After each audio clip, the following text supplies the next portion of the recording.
Las Vegas, Nevada, the landmark of modern gambling. More than 30 million people flock here every year hoping to hit the jackpot. They'll bet $115 billion to do it, and odds are they will go home with less than they came with. Some people don't like those odds, so they cheat. Cheating probably nets somewhere in the millions, if not tens of millions of dollars. And some of the most difficult cheaters to catch are the ones who know how to work the system best, from casino employees to people throwing the games and those trying to stop them. It's an insider's war on the casino floor. It does really boil down to good guys versus bad guys. If you're coming in to cheat and to get what's not yours, you're breaking the law and you're on the other side. In exclusive surveillance video, cheaters are exposed doing what they do, and security responds in force. It's Vegas from the inside.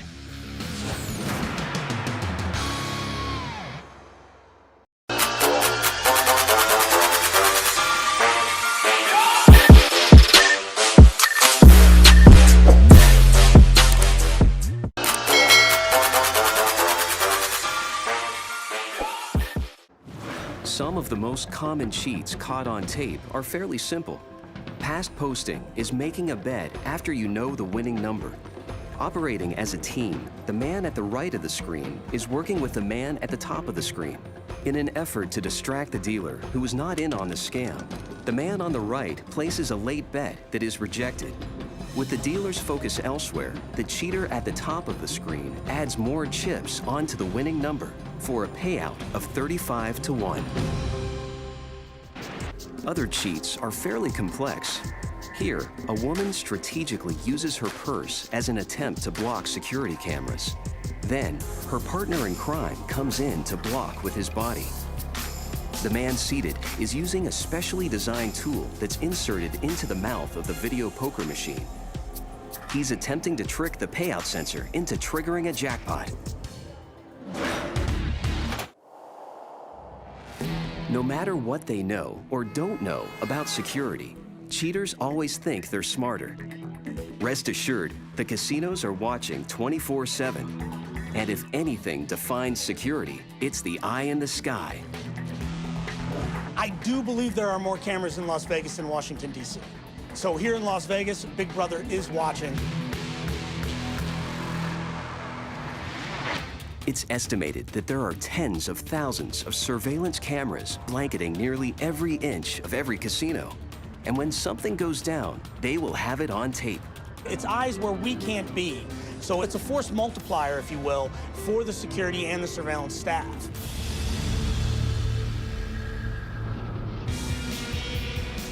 Since their earliest days, casinos have tracked the action on the floor. For decades, surveillance was little more than beefy men walking the floor, looking for obvious cheats. But when cheaters upped their game, so did casinos. Catwalks were the big breakthrough. Suddenly, surveillance could invisibly monitor the games from above with the help of two-way mirrors. In downtown Vegas, the Hotel Nevada opened its doors in 1907. Renamed the Golden Gate Casino in 1955, it still has the remnants of their catwalk, the original eye in the sky. Operators got into the catwalk through a secret entrance on the roof. So there you see it. That's the cart that they would lay down face first on, and then they'd push themselves up and down the track, exactly like being in their mind, because this would be closed so that nobody knew he was in there. While older hotels are renovated to keep up with cheaters, the new casinos are designed with security in mind. The Aria Resort and Casino was constructed from the ground up to be cheat-proof.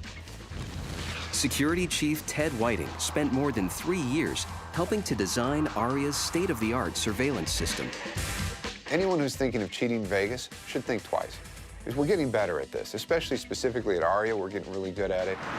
With unprecedented access, we take an insider's view of one of the most sophisticated and restricted security setups ever built. Aria is one of the most technologically advanced casinos.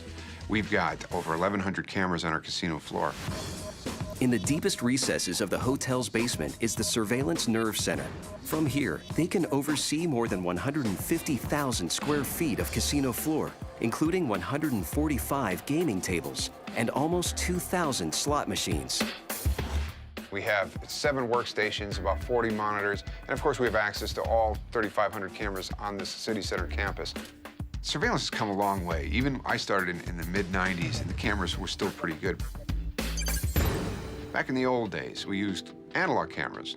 So an analog camera, they come in 2 varieties. PTZ, which is pan, tilt, zoom.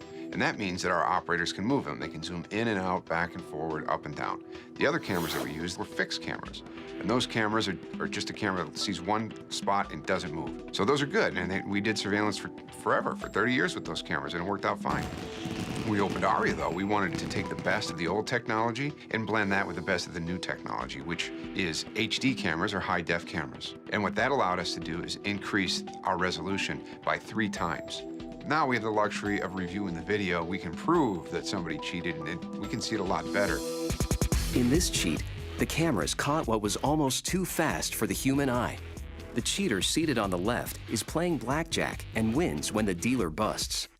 The dealer pays the cheater on his original bet, but the player flicks back the payout and then seamlessly replaces the stack, including a higher value chip placed on the bottom. Here it is again in slow motion, the flick and replacement. The cheater is indignant that the dealer didn't pay out properly. The pit boss is called over, they review the tape, and ultimately, the player is asked to leave the casino. A lot of times when somebody's doing something dishonest, they're trying so hard to act natural, and in doing so, they're becoming unnatural. In the surveillance war on cheating, one of the newest weapons is the 360-degree high-definition camera. Similar to Google Earth's ability to see city street details from outer space, the 360 system is like having dozens of cameras digitally combined as one image. This bird's-eye view gives observers the advantage of going back in time and zooming in or out to see exactly what happened. 360 technology is not used as a live viewing tool. This is strictly a forensics tool that's used after the fact. This is where we would go back after an incident has happened, so that way we can zoom into the picture and see where the patron has gone or the theft has taken place. And we do not miss anything on the casino floor. We can go back 7 days and virtually drop into the image and look around and watch a patron walk from one area of the casino all the way across the other area. For surveillance insiders, the key to catching thieves is being able to identify them. Older eye-in-the-sky systems have lower resolution cameras that make it difficult to see faces clearly. To solve that, the ARIA's design and layout was created with high-quality cameras shooting at eye level. And by forcing patrons to go through camera-heavy choke points, narrow paths in and out of the casino, surveillance is guaranteed a clean face shot. We can actually grab individuals' faces and grab great ID shots. We have about 50 throughout the casino, so at some point, with you walking through the casino, we're gonna get your face. I don't have a bunch of people, but I have 1,100 cameras. I'm gonna put some of those cameras on choke points, which is the skinny part of the casino. So now we use these cameras every day. Had we not put in these choke points, we'd never have a face shot of them. We have a list of over 6,000 people that have done things that they shouldn't do in casinos. Before they even arrive in the hotel, we've put them through a filter in our database of people who have been trespassed or arrested here. So how do we protect the guests? We stop them before they even check in. In this exclusive footage provided by the ARIA, we can see from the inside exactly how the coordinated effort of the 360-degree cameras work when combined with the hotel's choke points. The couple who are playing the slots walk away without realizing they've left a purse behind. Within minutes, they realize the purse is gone and contact security. Security will call and say, hey, we've got a woman whose purse is missing, and she was on row 100. We will track that back, even though it happened 5 or 6 hours ago, with our 360 cameras. So we'll track the thief back to the point where they stole the purse. Using the 360-degree cameras, they can literally travel back in time and focus on the exact area around the slot machine where the purse was left behind. Soon after the couple leaves, the 360-degree cameras reveal a man in a black shirt carrying a white jacket. He looks around, then settles at the machine next to the one where the couple had been playing. He looks around again, picks up the purse, and quickly conceals it in his jacket. He makes his way out of the slot area, but to leave the casino, he must pass through a specific path or choke point where the Aria's cameras are focused for his close-up. We catch them with a choke point camera. Now we take that picture of their face and send it out to our security network, our surveillance network, and then we catch them. Almost instantaneously, the man's face is uploaded to casinos throughout Vegas, and in a couple of hours, he is arrested and booked for theft.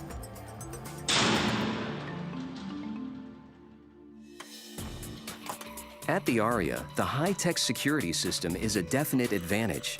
But the real inside secret to successful surveillance is having a team who can proactively ID cheaters before they strike. We can look at somebody and tell, okay, they're all right, or no, oh, that behavior doesn't make sense. When you see people doing things that they're not supposed to do, they behave differently. They give off tells. Just like a poker player is looking for tells, our surveillance people look for tells for cheats. A classic cheat found in Vegas happens when a player tries to swap or introduce cards from outside the game. Insiders call it card mucking. Here, the Aria has a mucker in its crosshairs. And card mucking is when a player brings a card in to make sure that he wins, and then he's got to get the bad card out again.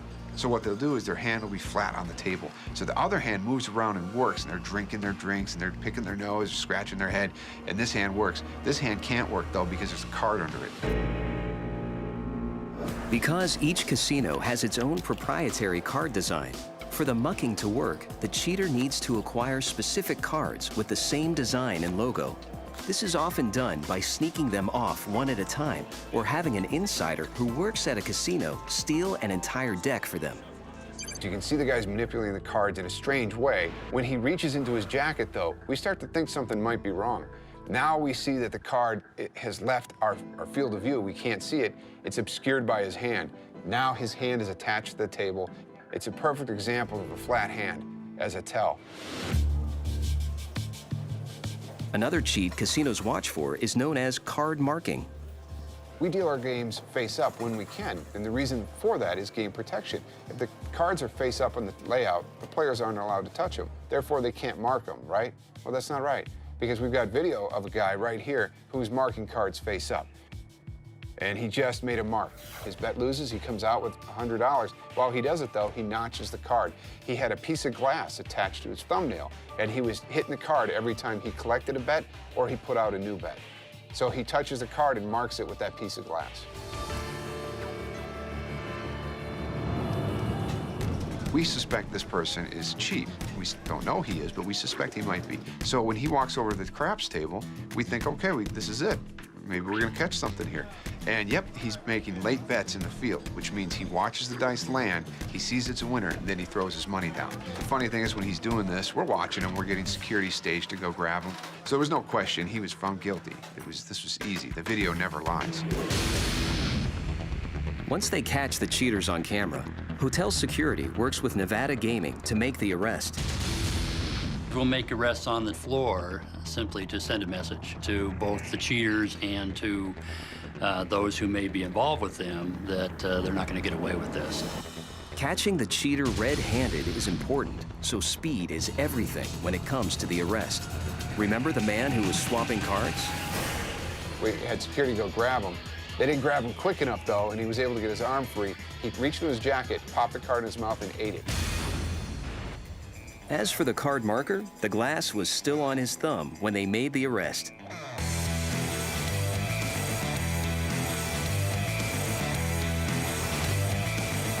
And the pass poster? Once outnumbered, he went down quietly. The gambling that they are doing is that whether or not they're going to go to jail and how much time they're going to do. You know, you get caught, that's it. Do your time. If you're a criminal and you're a cheat, going to jail is part of your job description. There is another kind of insider working Las Vegas, and it's one that has casinos worried. It's when a dealer crosses over to the dark side. Even the most sophisticated tools can't always stop the casino insider who knows exactly how to cheat fast and cheat big. About 30% of our arrests involve employees, one way or another. We have seen numerous cheats involving millions of dollars with the dealer or other pit personnel. The story of one of Vegas's most infamous cheats begins far from the bright lights of the Strip in 2002 with a dealer named Fawn Tron who works at the small Saquon Casino near San Diego, California. He was a gambler through and through. He dealt cards at Saquon for a while, but then he got fired. Armed with an advantage of knowing how security works from the inside, Tron hatches his plan to cheat the casino. But to do it, he needs help, and he's got it in all the right places. His wife, Van Tran, is also a dealer at Saquon, and her brother, Ty Tran, just happens to manage the Asian table games. Ty Tran knew intimately how each game worked so he could help develop their protocols of dealing for security, what have you. He also hired all the dealers, so that's where his knowledge came in. The Tran gang focuses on mini baccarat, a table game where 2 hands are dealt per round. One is for the player, and the other is for the house or the bank. Players can bet on either hand. The hand closest to a 9 wins. Rules allow players to openly track and record cards and winning hands. It's part of the game, so you can have a sheet of paper writing each the order of the cards that are coming out, which is kind of how they got the idea of tracking cards, because you're allowed to do it. A member of the Tran organization tracks the cards. Then, the dealer, who's also a member, uses his skill set to pull off one of the oldest tricks in the book, the false shuffle. A false shuffle is simply making it appear that you're mixing the cards, but you're really not. This is Van Tran. So you can see there's a large chunk of cards that are protected right here. And as we can see, it's going to be on the top of the deck. So she continues to have a very thick stack of cards throughout the whole shuffling process where she's protecting it. Let's suppose that you recorded the exact order of these cards as the dealer picked them up. The dealer's in the scam, and the dealer keeps the cards in order. So for this demonstration, I'm going to put these cards face up on the top of the discard rack. On the next round, same thing would happen. The cards would get picked up in order. Now it comes time for the shuffle, and the dealer would mark the spot and then shuffle to it. All of these shuffles will be fine. No false shuffles. Not a false shuffle. Now here's the group that was recorded. This is the only shuffle that will be false. And watch carefully. It looks as though I'm shuffling the cards. In fact, I'm not mixing the cards. After the dealer finishes the false shuffle, the Tran players at the table must wait for their tracker to signal them that the winning sequence of cards are in play. Because they know the exact order of these cards and who's going to win, all bets are dramatically increased. They only needed one person who really knew what the betting scheme was. So that one person will make a bet, and then everyone else that's with them at the table will make that same bet. All of a sudden, the entire table wins. To perfect their skills, the Tran organization does a number of test runs at the small, quiet Saquon Casino. At first, they stay low-key, keeping winnings down to a few $100s. But eventually, surveillance spots Van Tran not following shuffling procedure. She is fired. But by then, they know their scam works, and they're ready for larger action. By early 2003, the Tran organization has expanded to include about 15 family members. Soon, they take their cheat on the road to Cache Creek Casino near Sacramento, California. Before long, they are making big money. In just 1 month, they clear $158,000. They want more, but to do it, they'll need more insiders who are willing to fix the deck. Because they went from jurisdiction to jurisdiction, they had to have different dealers cheating in every jurisdiction. They would go into different casinos, and they would just have a friendly chat up with the dealers. They tended to go for the people that might already have had a gambling problem, so they would pick out their vulnerabilities if they might have some financial situation or if they're just looking for a little bit of excitement.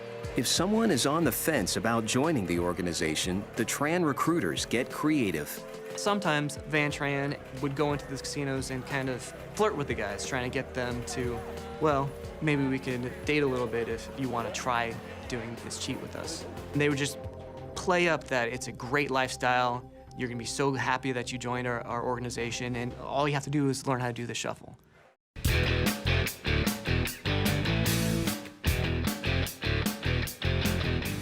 By 2003, the Tran organization consists of several former dealers and card trackers. They all have inside knowledge of how to fix the game of mini baccarat and conceal it from anybody watching. They crisscross the country, scamming smaller casinos, winning thousands every time. They will sit there for 2 or 3 decks, possibly, and then they will leave, and they'll leave the city or the state. The Tran gang is long gone by the time casino accountants notice something is wrong. They have it down to a science where they want to know how each table is doing. So that's where the first inkling that something was wrong came from, because the table might lose 8% a night, and all of a sudden this specific table with this specific dealer is losing 15 to 20% a night. So they went to their video and realized it was all the same people playing.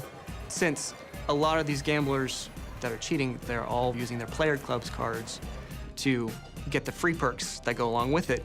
So the casinos have a record of exactly who was playing at the table, how much they cashed in for, how much they won. At a gaming conference in 2003, casino security directors start to compare notes. There had been intelligence in the community that members of the Tran family and Feng Trung were up to something. One of the security operators at Cache Creek Casino outside Sacramento had noticed that there was a certain group of people that were doing something wrong at their tables. They think they're cheating, they don't know exactly what. The FBI begins trying to document the Tran organization's activities. The gang runs their operation with military precision, using cell phones and hand signals to communicate with each other. In this video, gang member Willie Tran is tracking cards and calling them back to a van where they are being recorded. He keeps his hair long to cover the cell phone earpiece. He would bring his girlfriend with him so that his girlfriend would be playing, and he could be reading off the cards, but to anyone around them, it looks like he's just talking to his girlfriend. After months of honing their skills, they are confident and believe they are ready to cheat Vegas. They knew that Las Vegas would have been a cash cow for them if they could figure out how to get through their security. The security in Vegas is world-class, and they knew it. In late 2004, the Tran gang pulls into Vegas, but their reputation precedes them. We were aware of the Tran organization, that they had been operating in California, and we thought that they were the possibility they would come to Las Vegas. We were not aware that Mr. Tran here was going to show up, but in fact, he was one of the ones that was running the operation here in Las Vegas. In the video, we see Fat recording the order of the cards as they are played. After the false shuffle, Tran waits patiently for the portion of the deck that was never shuffled. Those are the cards they have the exact order for. There are 3 members of the organization that are sitting around the table, and Fat is on the edge, signaling to these guys.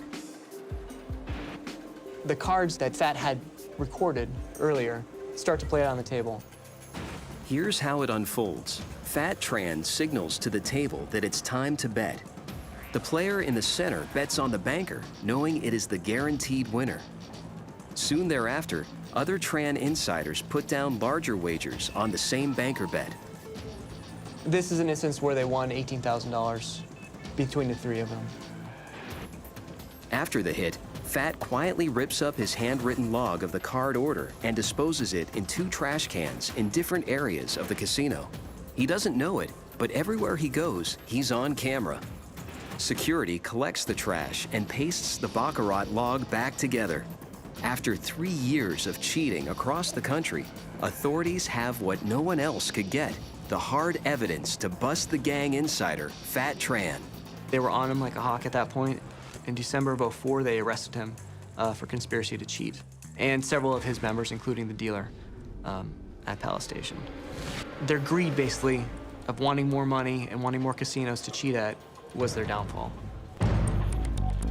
Although weakened after the Vegas bust, the remaining members of the organization still won't give up the cheat, but once again, they'll need to find dirty dealers on the inside. They were definitely more visible.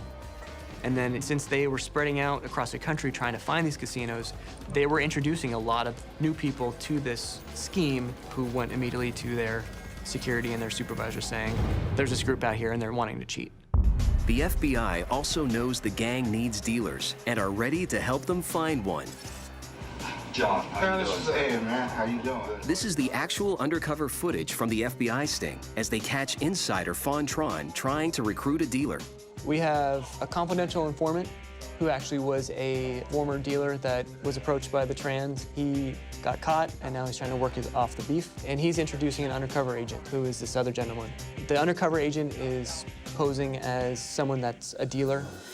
You know, what we do, surveillance cannot see. Here, Fung is describing to his prospective dealer that you really need to know what's happening in a casino and what's happening with the security and what happens with the protocol to get away with things. You only steal like once a month. But Tron, like most crooks, can't seem to practice what he preaches. And in the same breath that he talks about being low-key, he brags about the spoils of his cheating. I have 7 cars myself. Oh, for real? Okay. Turbo, Porsche, Mercedes, like park everywhere in front of my garage. Everybody know me. In May 2007, armed with overwhelming video evidence, the authorities move in on the rest of the Tran organization.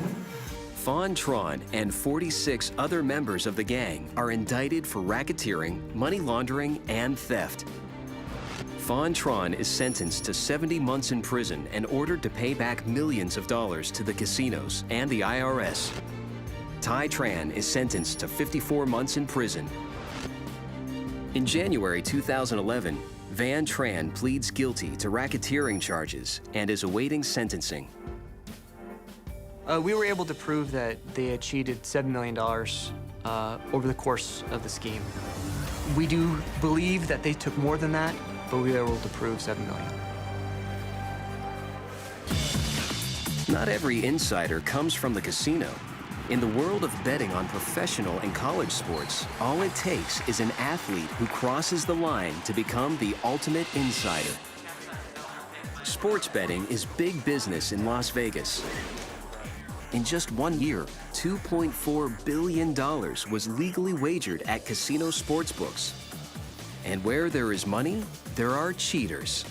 I would say basketball would be the sport that would be easiest to do some business with because you get 1 or 2 key players and they either play a bad game or they don't suit up. That affects the game dramatically. Through the years, Vegas sportsbooks have had to deal with fixed fights, horse races, basketball, baseball, and football games, sometimes at the hand of a crooked player, owner, or referee. So the action on each of these games is closely monitored because an intentionally missed goal can cost millions.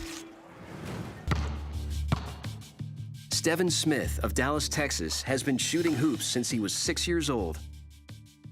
My mother said once I laid eyes on it, that was my sport, and I just had to have a ball in my hands. At 40, Smith seems like any other weekend warrior. It's hard to imagine he was once the main player in one of the most notorious college basketball betting scandals to ever hit Las Vegas. When you're in your early 20s and you're immature, and all you're thinking about is girls, money, and stuff like that, you don't think about the consequences. In 1994, senior Stephen Smith is captain of the Arizona State Sun Devils basketball team and a rising star. Pundits are already considering number 44 a lock for the NBA draft. People started talking about NBA. I just kept working hard, just hoping, one day that my dream would come true. Smith wants the NBA and everything that goes with it. But living large costs money, and Smith has none. A young, immature athlete that's going to school, full scholarship, only getting $400-500 a month. Then he meets 22-year-old campus bookie Benny Silman, who introduces him to the world of sports betting. I met him as soon as I got to campus. He was always around the basketball players. But unfortunately, Smith is not nearly as good at gambling as he is at shooting hoops. Soon, Smith is $10,000 in debt to the local bookie. With no money, he's in trouble until bookie Silman offers him a way out. He said, fix the game. He was like, Just control, you know, the outcome. So you can win the game, but just make sure you don't win by however many points I tell you. Oh, baby, you win by one, baby. That's right. What Silman is talking about is called point shaving, and it's illegal. At the time, Smith had never heard of it. But he figured as long as he didn't have to lose the game, no harm, no foul. You know where I'm from, you say, you know, gambling, you talk about shooting dice, playing poker. I wasn't educated to point shaving. To understand point shaving, you have to understand sports betting. As strange as it sounds, casinos don't care who wins or loses. They just want half of the gamblers to bet on one team and half on the other. Every game is not an even game. One team is usually superior to the other, so we attach points to it, so it balances the betting out. The most common bet is based on the point difference between the two teams at the end of the game. To make teams even for betting, every game is handicapped. A point spread, or betting line, is used to level the playing field so the underdog can be equal to the favorite. The point differential, or spread, is determined by Vegas odds makers who are hired by the casinos to figure out how many points a team will be favored by. So that bettors on both teams have an equal opportunity to win the bet. Point shaving changes the odds when a player or group of players makes sure that their team's margin of victory is less than the point spread determined by the bookies. In order for Smith to get out of debt, Silman will tell him how many points he can win by, and no more. For taking part in the scam, Silman agrees to wipe out Smith's debt and pay him $20,000 for each game he shaves. So I'm thinking, I can win the game? Oh, okay, cool.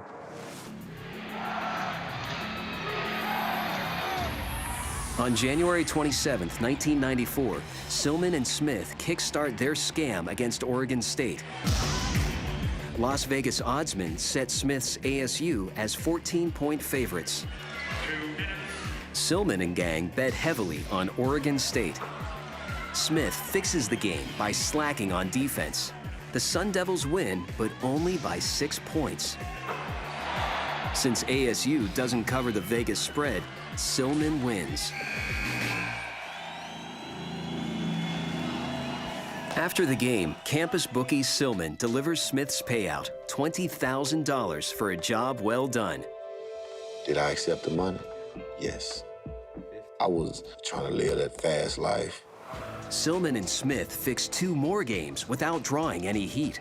Flush with success, Silman lets a lot of people in on the secret. Silman's friends from Chicago and New Jersey fly to Vegas for the next game. March 5th, 1994, Saturday morning. Smith and his Sun Devils prepare to face the University of Washington at home. There's nothing extraordinary about this game, yet. In Las Vegas, college-age gamblers hit the sports books as soon as they open. They were like a bull in a china shop when they were making their bets. They just kept coming repeatedly, instead of like every couple hours maybe popping in and making a play. Although the Sun Devils are 11-point favorites, somehow all the wagering is on Washington. In response to the lopsided betting, the point spread, which is also called the line, keeps dropping as odds makers desperately try to even out the action. The line on the Arizona State game opened at 11 and it dropped to 3 by tip-off, and that type of movement on a college basketball game is unheard of. Sportsbook managers are concerned. They check with the other casinos. They found that pattern of betting was only here in Las Vegas and was all over town. At that time, there was no knowledge that a crime was being committed. We just knew that something odd was happening.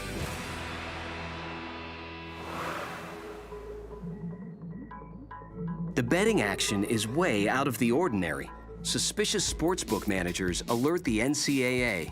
In a normal Pac-10 game, regular season, we might write 8,000, 10,000, somewhere in that general area. But for this particular game, we wrote well into the low 6 figures. It was an unbelievable flurry of action on that game. At tip-off, the betting line has dropped so dramatically, ASU can only win by 2 points or less. For Smith to successfully throw the game, the pressure is on. At halftime, Smith's fix is working. The score, Arizona State 25, Washington 23. Sun Devils coach Bill Frieder is given the heads up that something is not right. In the locker room, the coach confronts Smith, the team's captain. He was furious. Yeah, I can't say it on camera, but it's some bleep, bleep, bleep, bleep, bleep going on. Be afraid to get angry. After Frieder's halftime tongue lashing, Smith abandons the point shaving scheme. Wasn't even nothing to think about. It was over. We went out second half and blew them out.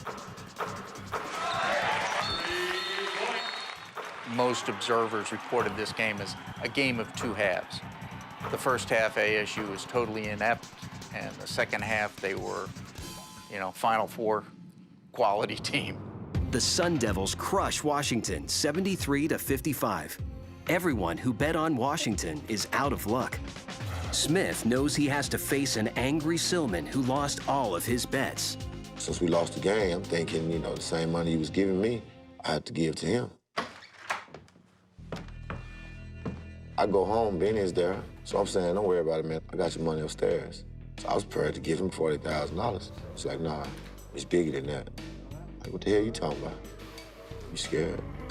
Ain't nobody just gonna lose and everybody be still alive. He left town that night. I didn't talk to nobody. My best friend, my mother, I didn't tell nobody. In Las Vegas, agents from the Nevada Gaming Control Board are closing in. After weeks of forensic auditing of the sports book records, they uncover evidence of unusually high betting on the March 5th game and several more ASU games before that. If you're taking advantage of the knowledge of the outcome of an event to then defraud a casino or a sports book, then you're guilty of fraud. 3 months later, Smith wins Athlete of the Year. As for the scam, rumors of the point shaving persist, but nothing comes of it, and Smith thinks it's behind him. I thought I was gonna beat it.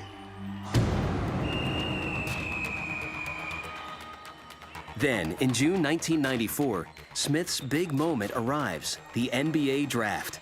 He can finally cash in on his talents, legally. But now, the whispers of throwing a game are no longer whispers, and the NBA doesn't want to play with Smith. I thought I was untouchable, but that wasn't reality. All Pac-10 team captain, highest scorer in ASU history, number 44 Steven Smith, goes undrafted. Smith spends the next 3 years playing minor league ball, everywhere from Paris, France to Sioux Falls, South Dakota, trying to rebuild his reputation. It takes years, but in 1997, the Dallas Mavericks come calling. Smith's not the only one whose luck has changed. In Las Vegas, after years of investigating, the Nevada Gaming Control Board and the FBI crack the point shaving case. They managed to work back through people that they had indicted, people that had given them information, to one of the players on the ASU team. I didn't think it would blow up like it did, and it blew up huge. Who is it? Step back, please. And the feds came to me, and I found out the numbers, and it was over $1.3 million lost on the game. That was scary. Smith was in the NBA at the time that he was indicted. So it cost him his professional basketball career.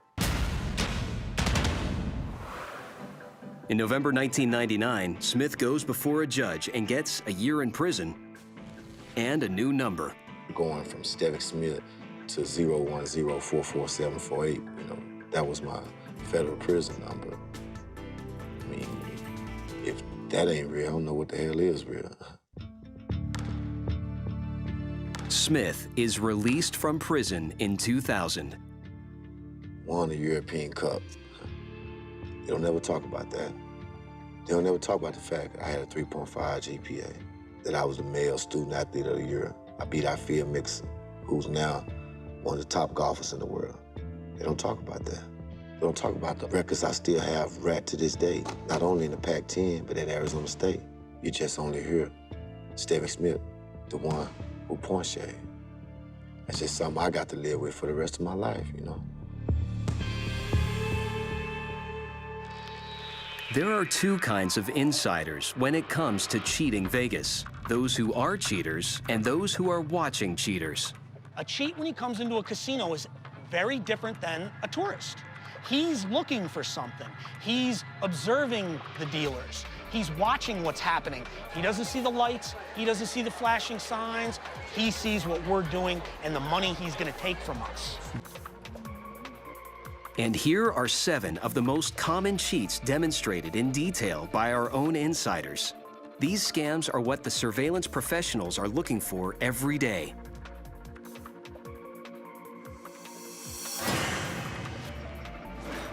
Of all the ways there are to mark playing cards in play, the simplest thing is to bend the playing cards. I'm going to show you an example of how the bad guys bend cards in play in a casino. You notice a high card and a low card, and simply in the action of either hitting or asking for a card or tucking the cards under the money, I just bent the playing cards. You'll notice that one corner does not touch the surface of the table. That identifies it to the cheater as a high card. You notice that this corner does touch the table. That means it's a low card. Now I can tell high cards from low cards in future rounds of play. Then there's the trick insiders call banging the paints. They call face cards paints because there's more ink on the card. It looks as though I'm just placing a bet, when in fact, I'm marking that little card with my knuckle. And in the simple act of giving this chip to the dealer as a tip, I mark the playing card. Notice as I touch that card and say, "Here, dealer, this is for you," I tap the face of the face card with the chip, and I put a mark on the back of the playing card that can be seen and identified in future rounds of play. If I see a bump on the back of a card, I know it's a high card. I would therefore know that anything without a bump is a low card. It helps me win by knowing whether I should hit if it's a small card or stand if it's a big card. But card games aren't the only ones surveillance officers have to scrutinize. Cheats can also tamper with dice games, like craps. This is an old school scam that was used in cheating at craps called dice switching. In this example, I brought my own dice from home. This is going to be signified by the red color dice, and the house dice will be the green color. These dice do not have any 1, 2, 3s on them. They only have 4, 5s, and 6s. The eye can't tell because when you put a die on the table, everybody can only see 3 different sides at one time. I'm looking at a 4, 5, 6. You're looking at a 4, 5, 6. The dealer is looking at a 4, 5, 6. The switch takes place when the casino dice is passed to the cheater. He would pick up the dice like this, and then the crooked dice are dropped to the table at the exact same time the casino dice are picked up into the hand, and then the crooked dice are thrown down the layout. So these dice can only roll the numbers 8, 9, 10, 11, 12, and cannot lose. Watch. 10,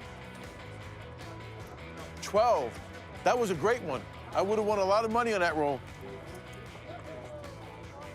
11. That was a good one. So you can see these dice are very dangerous. But not all dice cheats rely on bogus dice.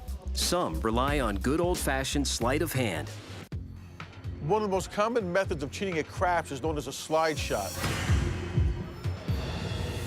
This is where the cheater doesn't throw the die, it's being slid. In this case, I just want to slide a 6. And then my partner or myself, we bet big on the field. The field means if a 9, 10, 11, or 12 roll, I win. What would guarantee me a 6 on one die, the only numbers that could hurt me here are the 1 and the 2. Any other number I win. And if a 6 rolls, I win triple. So when I pick up these dice, my thumb flips over the die and I get them in this position.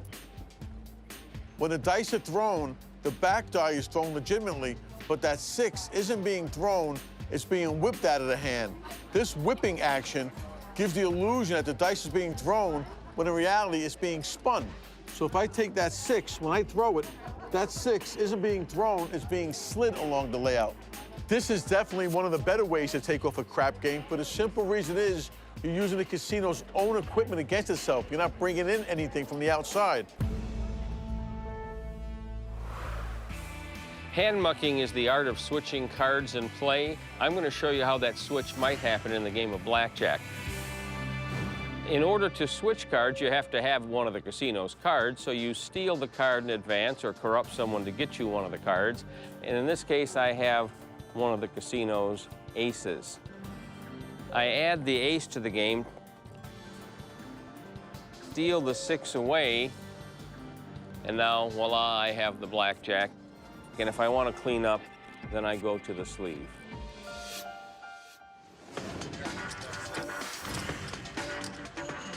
This next game is going to require a little teamwork. What just happened right now is me and Jason both have bets down on the pass line. As soon as I know that bet is going to win, Jason's going to take over. And I'm going to distract the dealer by asking a simple question at the right moment. Dealer, can I get change for 200, please? Thank you. At the exact same time when the dealer was distracted, I reached down and added money to my bet. And instead of winning 200, now I win 700. What you're going to see right now is a different form of pass posting. What you've seen before was me pressing my bet. I had a bet and I added more called pressing. Pass posting means I'm actually going to make a bet after the dice have been rolled. I have one chip palmed in my hand. That's the chip I'm going to pass post, and that's the chip that's invisible to the dealer. So the moment I see a field 1, the chip that I hold in my hand is the one I'm going to ask for change. So as this chip comes down, at the exact same time that's getting slapped, that's getting dropped, guaranteeing myself a sure winner. But having an inside edge is not always enough in Vegas. Because here, casinos know their enemies and will stop at nothing to shut them down. The cheats will always try. I'm always going to have a job. And my main role in life here is to protect the assets. And by assets, I don't just mean the money that's sitting on the tables. I'm talking about the guests and the employees. So every day we could come to work and our focus is let's protect this casino.